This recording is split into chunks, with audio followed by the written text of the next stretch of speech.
Welcome. Today we're tackling something huge. Why humanity basically can't seem to handle raw reality. We're doing a deep dive into, well, all the things we invent, gods, laws, stories, these illusions we need just to function. Right. It's like this fundamental survival mechanism. If you think of reality as, I don't know, this incredibly sharp, chaotic thing, Mm. these illusions we build are the handle. It seems we weren't really wired to grasp the raw chaos directly. And what's really striking from the research is that meaning isn't just some nice philosophical add-on, it's almost physical. Apparently, your brain processes a life without meaning, kind of like it processes actual physical pain, like a serious injury. Exactly. That's the meaning-making instinct kicking in. Our brains seem programmed to just despise randomness. If there's no pattern, well, the brain tends to invent one because emotionally, maybe psychologically, we just can't cope with a world that feels totally empty. That makes sense. Think about solitary confinement, right? That's so destructive because it strips away the narrative, the story. Precisely. It's the absence of story that's so damaging. So, okay, if we need stories personally, that must be why we scale them up, build bigger ones. Every empire, every nation, Rome, America, you name it, they all began as essentially a shared fiction we agreed on. Absolutely. It's belief that moves armies, builds cathedrals, shapes entire civilizations. But here's the kicker, the paradox. Right. These things are invented, but their impact is undeniably real. Money's just a story about value, but, well, it buys you dinner. Nations are imagined communities, yet people die defending borders. Love is a feeling, a story, but it can break your heart. So the illusions work because we act as if they're real. Their power comes from our collective agreement. Yes, that agreement gives them real-world force. Okay, but then, what happens when those big stories start to fall apart? When the foundations crack? Well, that's where thinkers like Nietzsche come in, warning about killing God.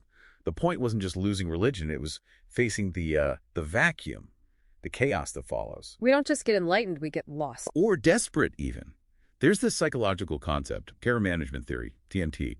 It shows that when people are reminded of death or feel their culture is threatened, they don't question their beliefs. They actually cling harder to them. Doubling down. Exactly. Right. So maybe the 20th century wasn't less religious. It just swapped cathedrals for ideologies, scripture for, propaganda. Same underlying need. And we think we're so rational now, but we just have new things we worship, don't we? Productivity, maybe? Technology? Celebrity? Totally. Social media gives us this powerful illusion of connection.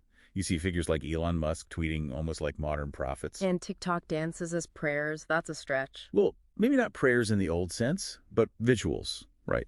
Performed for community, for validation, for a sense of belonging. It taps into that same need. Okay, so if our big societal stories are constructs, what about the most basic story, the one inside our heads? The story of me.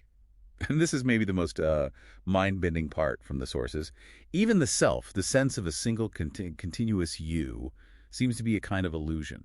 Neuroscience can't pinpoint one spot in the brain and say, there you are. The self is more like a useful story the mind tells itself to organize experience, keep you from just being random inputs. A necessary internal myth. Buddhists were talking about this ages ago, weren't they? No self. They certainly were.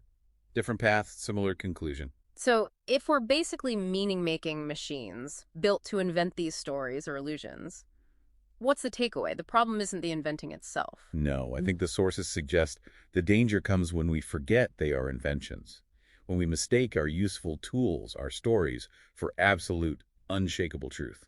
That's where dogma, fundamentalism, that kind of thing comes from. Right, mistaking the handle for the ultimate reality. Exactly. The goal, then, perhaps, is to use these illusions consciously, as tools, not to be enslaved by them. And since meaning isn't just handed down, we actually get to be the authors. We can invent better, maybe kinder, more useful stories. So maturity for us as individuals and maybe as a species means learning to hold our meanings a bit more lightly. Recognizing they're like masks we put on, the chaos, necessary masks, useful masks, but still masks. We'll always need stories to face the dark. I think that's a good way to put it. Which leaves you, the listener, with a final thought to chew on. The real question maybe isn't whether the gods or the stories are real in some objective sense.